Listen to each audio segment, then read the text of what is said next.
सिर्फ वैरागी निर्दोष से भरा हुआ है।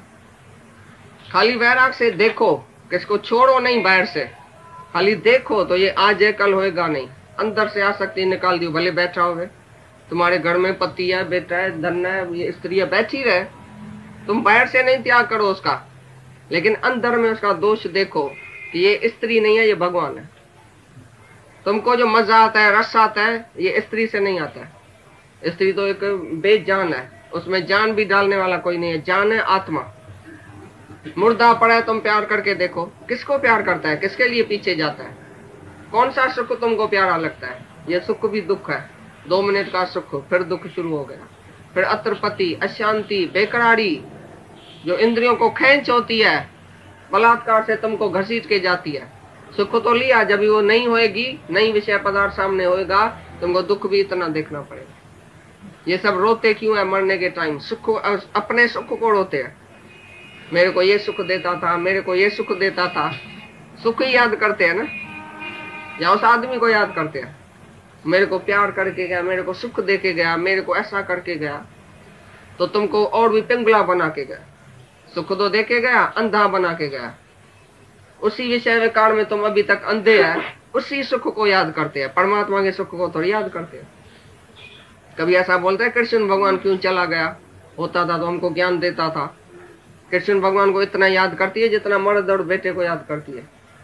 उसका सुख जो हाजिर सुख था उसको याद करती है, और भगवान के सुख को याद नहीं करते। इतना ही भगवान को याद रखो तो भगवान तुम्हारे लिए साकार बन के आएगा। और वो अगर शरीर से नहीं भी होगा तो भी तुमको राजाई देके जाएगा। एक मर्द भी मरता है, एक गुरु भी शरीर छोड़ता है। मर्द तुमको गिरा के जाता है नीचे, और भी इंद्रियों के सुख में अंधा करके जाता है।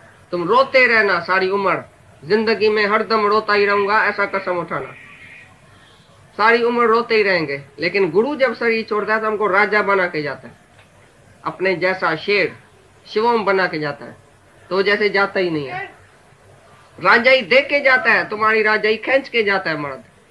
तुम बोले पहले तो मैं रानी थी, अभी तो मैं कानी होके बैठी हूँ नीचे धरती पर, अभी मैं कैसे खाऊं, कैसे पीऊं, कैसे घूमूं, मेरा सब सुख छोड़ के सुख लेके गया जैसे।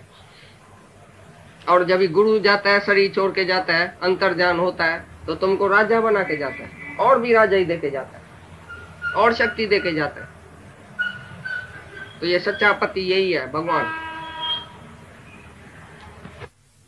यह शरीर भी देखने में आता है, वो कोशिश में है, अभी पुरुषार्थ में है, तो उसको दुख सुख सब भासेगा। जब तक जी आत्मा और शरीर अलग नहीं हुआ है तब तक तो दुख सुख सब भासेगा। इसलिए बोलता है जिज्ञासु को ऐसा घोर तप नहीं करना चाहिए। भाई नंगन होके जाके रहेगा जंगल में तो उसको गर्मी सर्दी सब भासेगी। ये तो मूढ़ बुद्धि वाला है, जो बेवकूफ है, वो जाके ऐसा रहता है, क्योंकि उसको पैसा चाहिए। आदमियों को ऐसा ठगना है, पैसा लेने का है। उसको मंत्र फूक के बोलेगा मैं गुरु हूं, तुम चेला है, मतलब अपना तपस्या करके, भाई कपड़ा नहीं पहनना, ये नहीं करना, तपस्या ऐसी करता है जैसे आदमी सब हमारे को गुरु आके जाने, भाई ये कुछ है। भाई हम तो कपड़े के साथ रह नहीं सकते हैं, और इनको ठंडी गर्मी लगती नहीं है, इसका मतलब शायद यही भगवान है, यही गुरु है सच्चा। लेकिन वो बोलता है ये नंगे रहने वाला बिल्कुल ठग बदमाश है, तुम कभी भी इसके ऊपर एतबार नहीं करना। तो ये कोई भाई जिज्ञासु का काम है या वैराग है? ये मांग के खाना या कपड़ा नहीं पहनना, खाना नहीं खाना, ये कोई वैराग वृत्ति है? ये वैराग नहीं है सच्चा। जो जरबर्त था उसने पिछले जन्म में हरणी के बच्चे से प्यार किया था, मोह किया था, तो उसके मोह में जब वो मर गया तो 3 जन्म हरण का लेना पड़ा।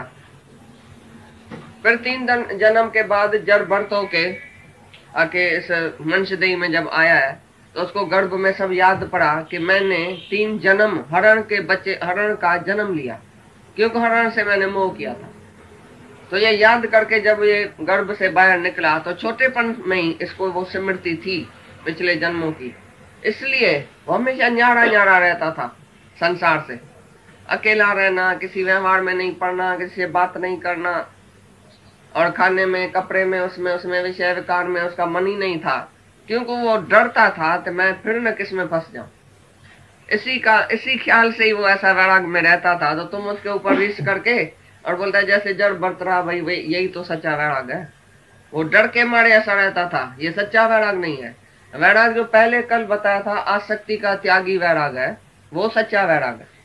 और ये सब झूठा वैराग, मांग के खाना, ये करना, जंगल में फिरना, सब कुछ त्याग करके खाना पीना छोड़ना, कपड़ा नहीं पहनना, ये तो दुम्बी पाखंडी का त्याग है, तमोगुणी त्याग है। जो भी ये तपस्या करता है बाहर की, वो दिखावा करता है, दुनिया को ठगता है। तुम तो बोलेगा फलाना मेरा एक गुरुआ खाना खाता ही नहीं है, 6 महीने से भाई इसने पानी नहीं पिया है, ये भाई कपड़ा तो पहनता ही नहीं है, सर्दी गर्मी में एक है। तो बोलता है जब तक शरीर और आत्मा मिक्स है तो उसको सर्दी गर्मी बहुत व्याकुल करती होगी। गर्मी में मच्छर काटता होगा और सर्दी में वो कांपता होगा, तो उसका सिमरन कैसे होगा भगवान को? तुम अभी सर्दी में कांपो और हम बोलते हैं तुम ध्यान में बैठो भगवान के, तो ध्यान जाएगा घड़ी घड़ी शरीर में, मच्छर काटेगा, गर्मी होगी, सर्दी होगी, शरीर में ध्यान जाएगा। तो ये कोई बेवकूफी का त्याग है, ये कोई वैराग है क्या सच्चा? तो बोला जब तक देह और आत्मा मिक्स है तब तक सब दुख है, और जब देह और आत्मा अलग है तो उसको ऐसी घोर साधना करने की जरूरत ही नहीं पड़ेगी। जब वो अपने को आत्मा करके जानेगा, काय का साधन करेगा?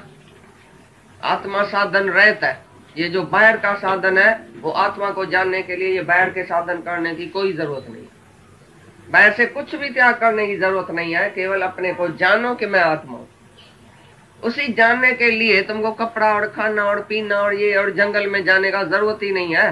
तुम जहां है ताई आत्मा है।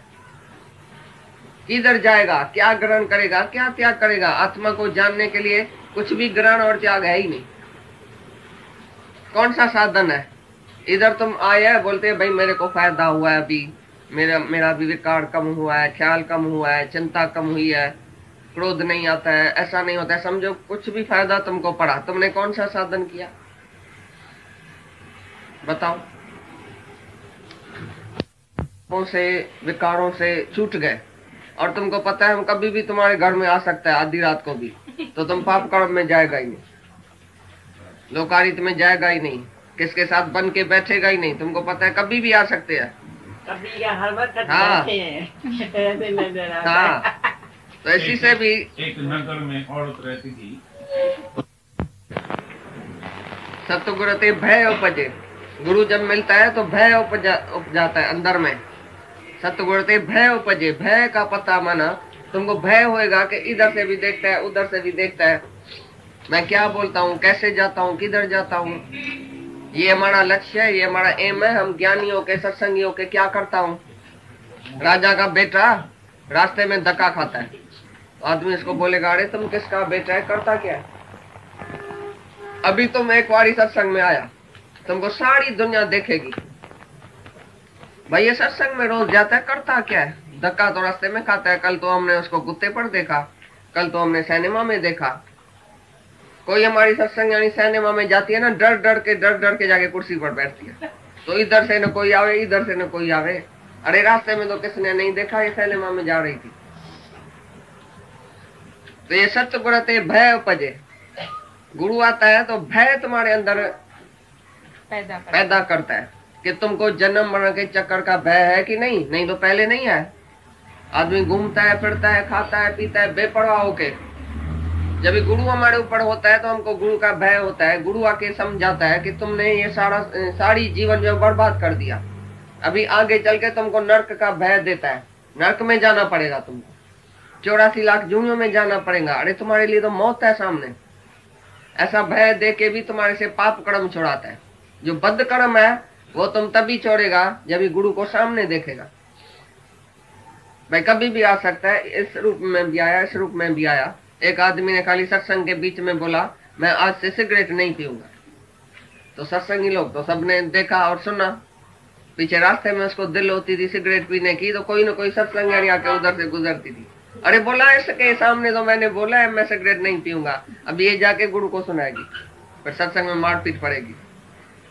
जैसे तुम बच्चे को बोलता है तुम पाप कर्म करता है, तुम मस्ती करता है, मैं तुम्हारे मास्टर के पास जाऊंगा, कल मैं जाके स्कूल में बताऊंगा तुम्हारे मास्टर को, तो बच्चा भय के कारण बोलता है नहीं मेरे स्कूल में नहीं आना, मेरे मास्टर और स्टूडेंट के सामने मेरी बेइज्जती नहीं कराना, बोलता है ना।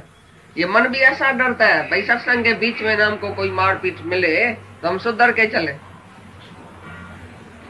तो सतगुण ते भय उपजे और भय ते निर्भय होइए पाइए मोक्ष द्वार। उसी भय जो जन्म मरण के चक्कर का भय हमको गुरु देता है, नरक का भय देता है, भाई मर जाएगा फिर 84 लाख योनियों में जाएगा, ये भय जो है वही हमको निर्भय बनाता है, आत्मा मिट करता है और पीछे मोक्ष का द्वार खुल जाता है उसके लिए।